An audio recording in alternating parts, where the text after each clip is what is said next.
Welcome to Grit and Gravitas with Ann and Annie, bringing you savvy, spirited stories of success. We're excited to deliver 30 minutes of inspiration, impact, and goodness. We'll be bringing you guests and friends from around the country who have very special work and personal journeys. I'm Ann Deeter Gallaher, your co-host with Annie Carnathan, and this is Grit and Gravitas. Let's go!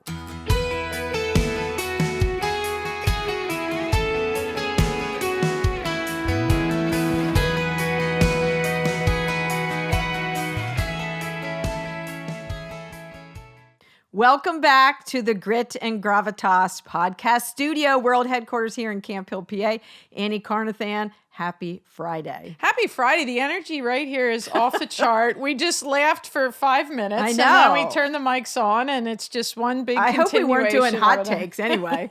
We have a super awesome guest with us. We say that about everybody, but you've ramped it up. Okay, I'll take Kathy it. Anderson Martin, a very familiar name to those who are in Pennsylvania, I'm sure, and maybe outside of Pennsylvania. She is Director of Development for the Salvation Army Harrisburg. And we've spent a lot of years working together on the nonprofit side. We have. And I'm excited. So it's your first time meeting Annie. Yes. So you guys have a lot of similarities. You're both saleswomen extraordinaire. Both of you have similar DNA with that. Kathy, I've built you up to everyone I talk to that you are very funny. So your next career might be like a comedy circuit. Maybe stand up. That's a high bar when you say you're very funny. Then you have to be funny. Live up to it. Yeah, you got to be hilarious. Can I just say just one thing? I'll go down the rabbit hole. That's what I do. What does development mean in that title? Is that a euphemism for sales, or what actually is development for you? It is. When I accepted, I was in sales and sales management and national accounts. And when I went into the nonprofit, they said, you're our director of development. I was like, I don't even know what that means. But I've come to find out it's a fancy, covert title to say fundraising, which is selling a mission versus a product. Okay. See? Lots of but it euphemisms sounds out there nicer, for sales. development. It sounds very elite. Very elite. She is elite. She's all yours, elite. Ann. Yes. Okay. Uh-oh. That's scary. Right. Give us a little background. Now, you are funny. We've spent a lot of time talking about mission for Salvation Army in the nonprofit world. Give us a little background on how you came to Salvation Army and what exactly. So fundraising, it doesn't sound very fun. No, it depends on the day. Well, I was in sales, and I Yes. never imagined in a million years I would be working with a nonprofit. And long story short, in 10 days, I found out I had a heart condition. We got the call to adopt our daughter, and then she was diagnosed with the same heart condition I was diagnosed with. So while I had my little sales 10 job, days. yes, 10 days, all that happened. So I had open heart surgery. She had open heart surgery, and my perfectly little wired sales job went away because I still couldn't even drive a car. Yeah. I had that all fixed and planned. So a friend of mine, back to that development thing, said, do you want to be our development person? And I said, yeah, how hard can that be? And what exactly does that mean? So it was fundraising. And that led me to the Salvation Army. I mean, a few years and with our daughter, and we adopted our second daughter. And it turns out that a lot of the skill sets, which you never would have imagined in sales, are the same skill sets in fundraising because you're selling something, and people don't like to hear selling. They try to use creative terms like development and relationship manager and such. But the same skill sets developing, it's all about relationships. Yeah. And you're selling a mission, not so much a product or service. So that's what brought me to the Salvation Army, and other places that I'd done. And it turns out that, it's a good fit. And it's very satisfying, more so than selling the stuff I sold in a previous life. Prior. Yes. So It's very servant leadership driven. Mm-hmm. And I embrace that I'm a salesman. Has it evolved? Completely to running a company, with teams, with a lot of different people that have different agenda in terms of how I'm accomplishing what I'm accomplishing. But I say this all the time, Kathy, nothing happens till someone sells someone something. Oh, absolutely. And a service is just infinitely more difficult to persuade someone into, especially with an infinite amount of other possibilities absolutely. for them to write that check. Absolutely. When I got into the nonprofit, I went to a United Way meeting, and they're talking, and I'm very competitive. So I remember saying, "And how do you win?" And everyone's like, we were all serving the community. I'm like, someone loses if you win. Oh, no. And I'm like, yeah, but I want to win. I want to win, And they're like, oh my gosh. But it is because I have to believe in the organization I'm representing, and I do. And I want other people to get involved with that. And, there's only one definition of economics, or scarcity of resources. Yeah. So whether you're selling a product or donating to time or treasures to a nonprofit, there's a scarce amount of resources. And how are you going to present the best case to get a portion of those? To secure those the dollars. nonprofits have really risen in publicity and awareness through the pandemic. I mean, you guys have some, Salvation Army first and foremost. In full disclosure, I'm chair of the board, so she is. Yes, I think I knew that. I'm just. She mentions it occasionally. She does. Yeah. So and is proud. they have gone. I drank the Kool-Aid. She has. Love the mission and vision of the Salvation Army. Dealing, you provide food and services to those most in need, and really deliver services to every child. So everyone who walks in the door, and that's a win-win. That's on my box of servant leadership. Those two, children and food are pretty much at the top of the high gear list there. But you have been on the front line since day one of March 2020. Yeah. And regardless of whatever state or federal orders have come down, you did not have the option. The team didn't have the option. People needed served. Not only did they need served, there was a fourfold increase in that amount of need and the resources that we needed to provide. Now, walk us through a little bit of that journey and that experience for you. Well, last March 16th, when the world ended, we went to emergency services mode. And thanks to our director of programs and operations, she had a plan and said, just in case. So we chose 8 of us to be on site. And it's a fabulous team. Fabulous. Yes, 8 of us to be on site with a very complicated graph of the 8, your health status and your position. So I was one of those 8. The rest of the staff were working at home. So for about 3 months, last March, April, May, and I'm typically with donors, not the clients we serve. Right. My job was to go out and get the cart, and we did a curbside contactless food assistance, fill it up, take it back out, and unload it so people could get it. And last April, we did 3,900 people. And at the beginning, I thought we were all going to die. So I had all my little hazmat suit and gloves and washed my hands constantly. And then I stood there and heard stories of people like a waitress who said, I've always supported my family. I've never been to something like this. And I got angry because I felt there was way more fallout happening versus just a virus. Yes. Yeah. And just people telling their stories. So, but we did that and we continue to do that. And it just gives you a different perspective. That's my favorite word in life, perspective. Yeah. Because a lot of our decisions are based on our little square that we live in. Totally. And then when you see someone else's square, things are different. So I ripped off my gloves and hazmat suit and said, there's a lot of other stuff here to continue. But yes, we've continued. You went from serving 4 zip codes in the Harrisburg city region, largely Dauphin County, correct? Right. Little bit of Cumberland. We were serving about 500 to 700 people a month from our food pantry, and from 4 zip codes primarily. Right. And we rescued food from 10 places, about 160,000 pounds of food. Now, our last April, we did 3,900 people. So we went from 500 to 3,900. We're still doing about 1,500 to 2,000 a month, and we've served people from 44 different zip codes. That's just incredible. Because some of the rural areas, maybe pantries are closed, or people come into Harrisburg to work, and we have evening and weekend hours now, so they can receive assistance. And so it's been amazing. And we're rescuing food from 21 different locations, almost 300,000 pounds of food. So it's just everything went up, not just doubled, tripled exponentially. Right.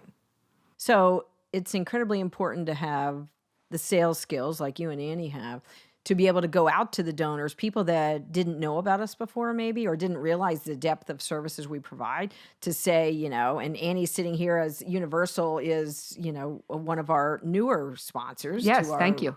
To our pleasure. Our big event with Crystal Turner Childs. So that's amazing too.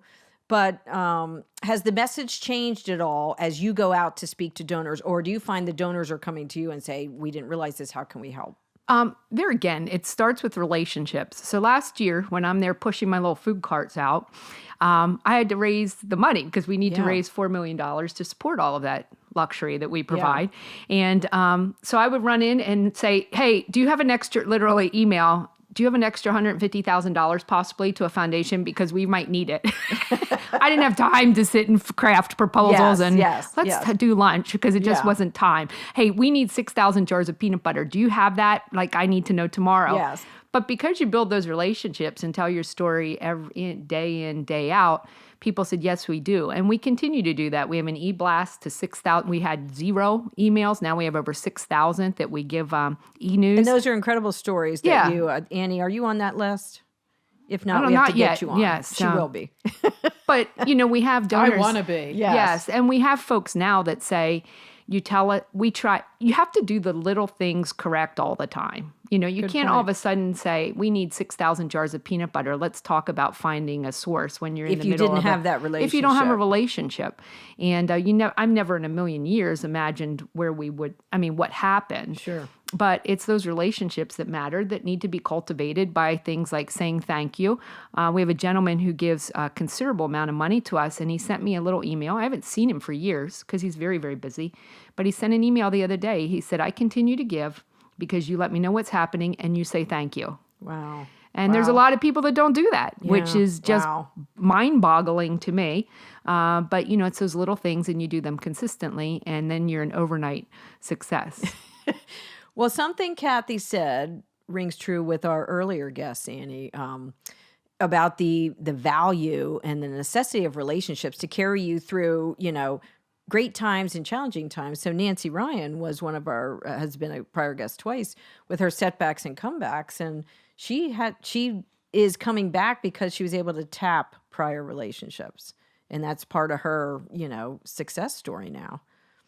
And I think, Kathy, as a lifelong salesman, so I'm at Shippensburg University, I'm a radio television major. Somebody calls me from my hometown of Lancaster and says, all these radio stations constantly need salespeople. So I rearranged my schedule. I drive to Lancaster 3 days a week from Shippensburg in my little Volkswagen Fastback. I'm really dating myself there.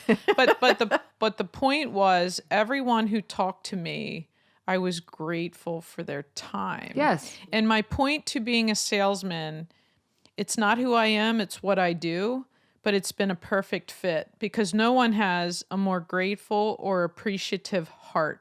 And people that I've been with literally my entire career said, I feel like every day it's as important to you today as it was now, 30 years ago. And you can't say thank you, Kathy, to me if that doesn't live in your heart. Right. If there's not true appreciation and gratitude, especially when the chips are down and people know whether that's disingenuous. Right. And who really cares. And that's not something any salesman in the world. It's why people say, I'm a salesman. Well, I'm customer service, I'm a relationship. No.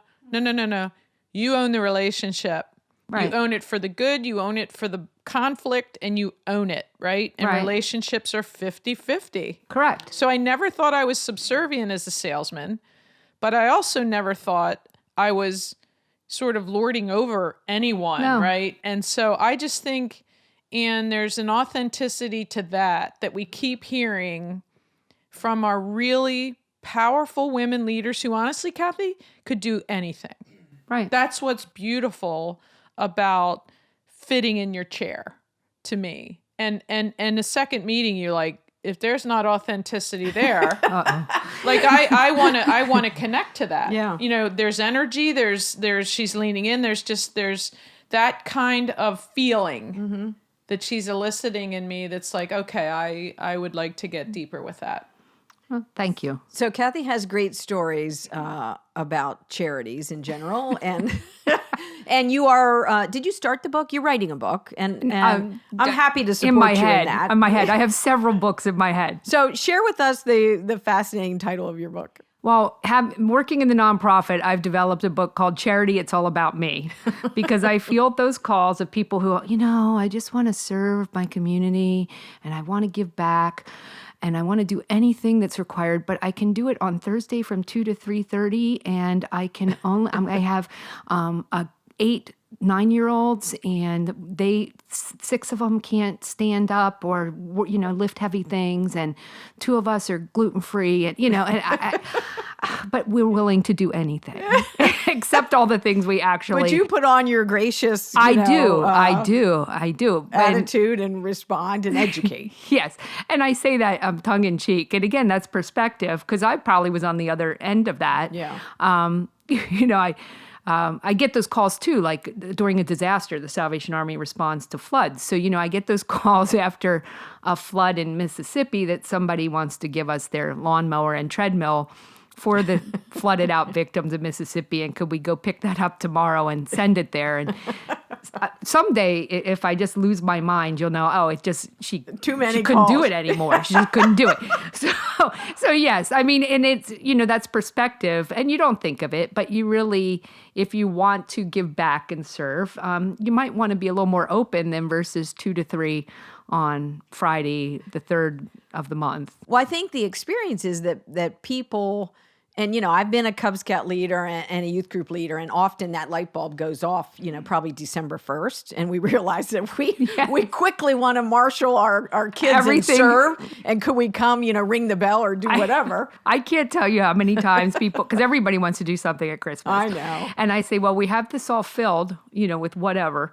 But in January 15th, the person who needed help on December 25th might still need help. Yeah. Oh, I don't want to do it on January 15th. That is when you're a chapter in my book, Charity, It's All About Me. Because, there might be something still going on in January.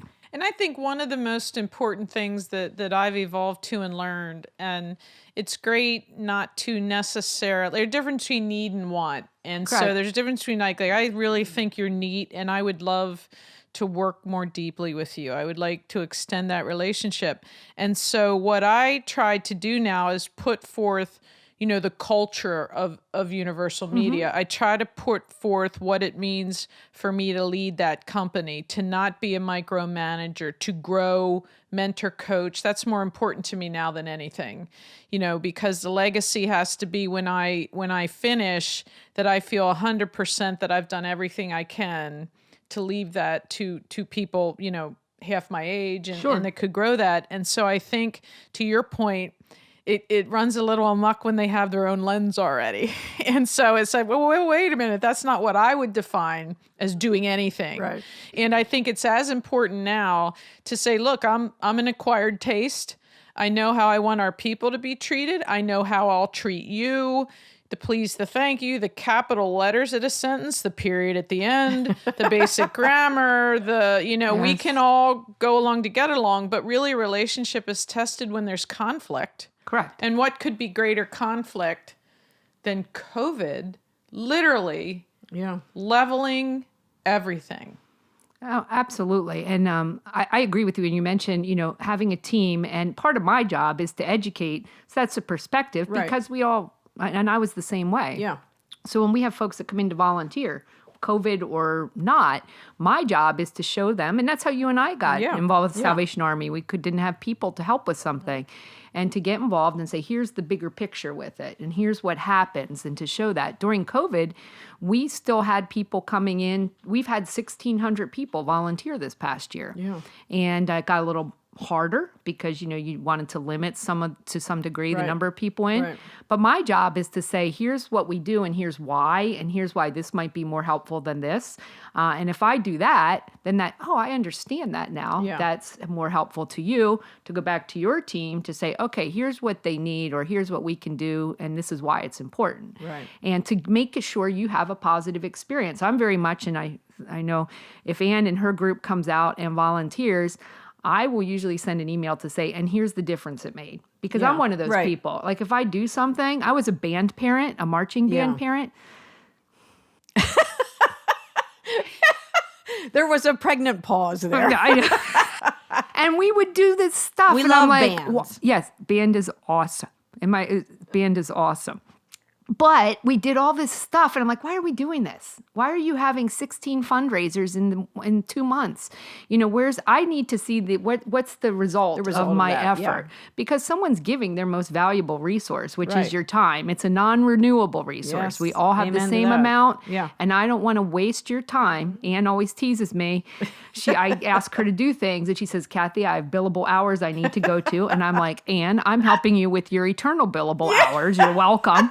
She So, does. I know. I say that all the time. But I know she's busy. And when she gives us and at the Salvation Army her time, that's a huge resource. And we need to let her know it was given for a reason and it made a difference. And performance is important to go back, right? It's that rear view mirror in your car versus your windshield. And I say that and live by it. And I think I have absolutely no difficulty whatsoever saying every one of my department heads and leaders is better at what they do than me. I'm the maestro. They each have a different instrument. We all better be on the same sheet of music. And oh, by the way, we have to keep rehearsing it. We're never there. The destination doesn't exist. It's a journey. And I keep pushing that forward because everything we have, another company wants.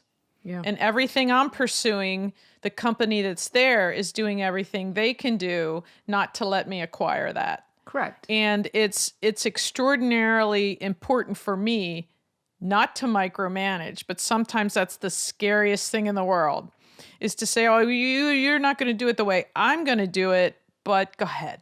Because they're learning not to fail forward. And so I think, too, when you say that, everyone is watching you. Everyone you touch is watching you.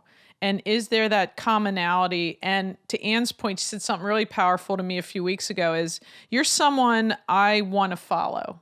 You're someone that just, like wherever you lead, I don't always understand it, but I'm going to follow you. And that's, and we're all leaders and followers. We all have to do both. We're never there again as a leader. Everything's subservient. So I think that you bring up a really good point about never failing to do that because, again, it's in your heart. Well, and that's one of the best things I ever learned when I was in sales. I got promoted to be sales manager. And I went to my boss, my mentor, who's the vice president of sales. And I said, Dan, all of the salespeople are awful. They're horrible. If I don't do it, nothing will get sold. And I went on and on and on. He was totally silent.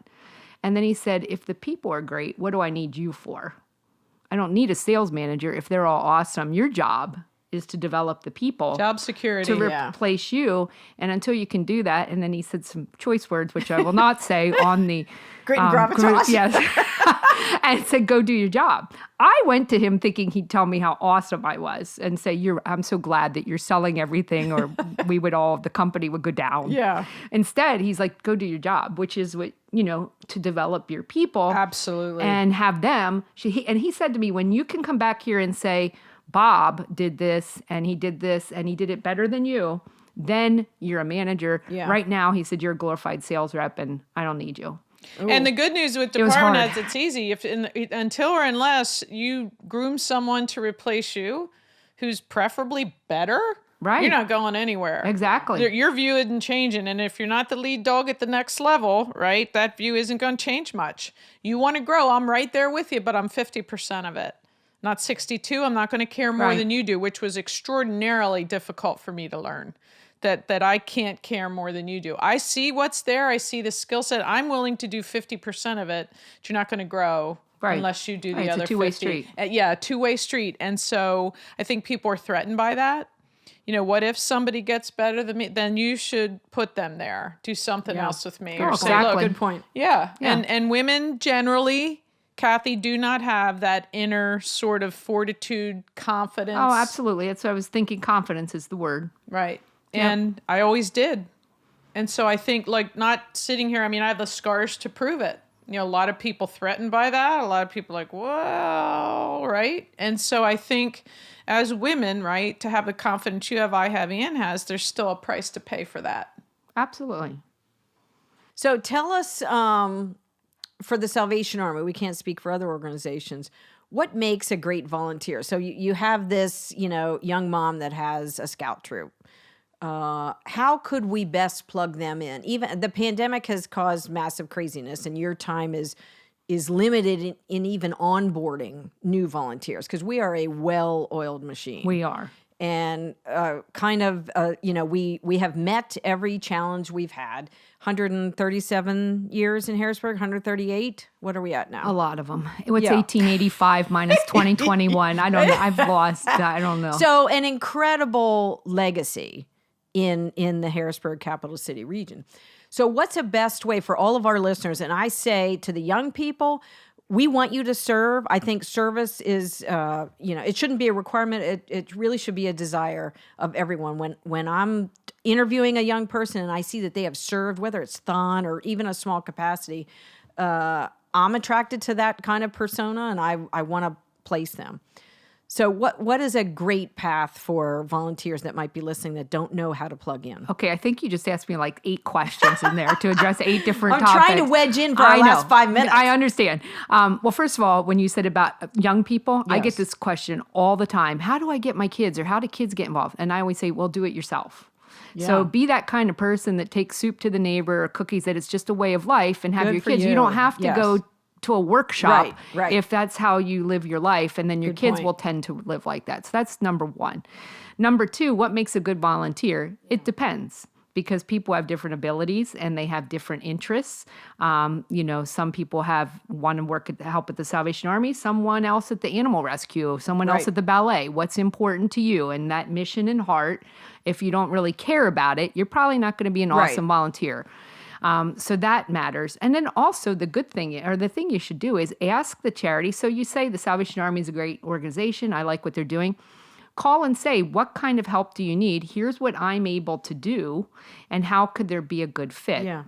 Whether that's hours in the day, whether that's, I just this week had a group, it's a girls softball team or something. Well, nothing that they can do on site will work.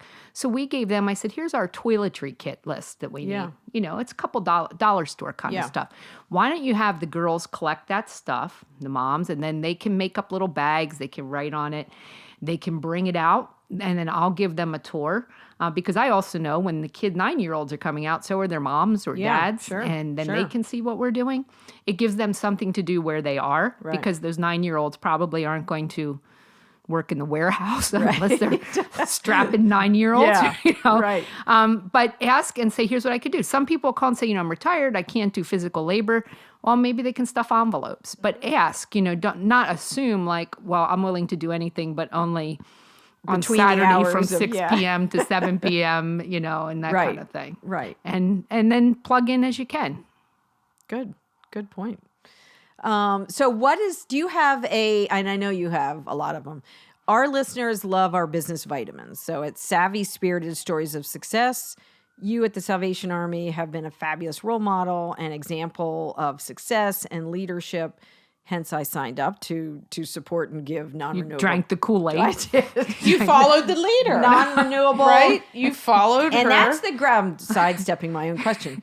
That's the gravitas part of our message is some people, when they walk in the room, have the type of presence or the reputation that precedes them where you say, I want to go where they're going. If they're leading into battle, I want to go. Gravitas means they change the room. Yep. They I'm walk in going- and they Exactly. change the room. I love that. And I think I couldn't be prouder of our board at the Salvation Army. I think a it good is a one. board full of those types of individuals.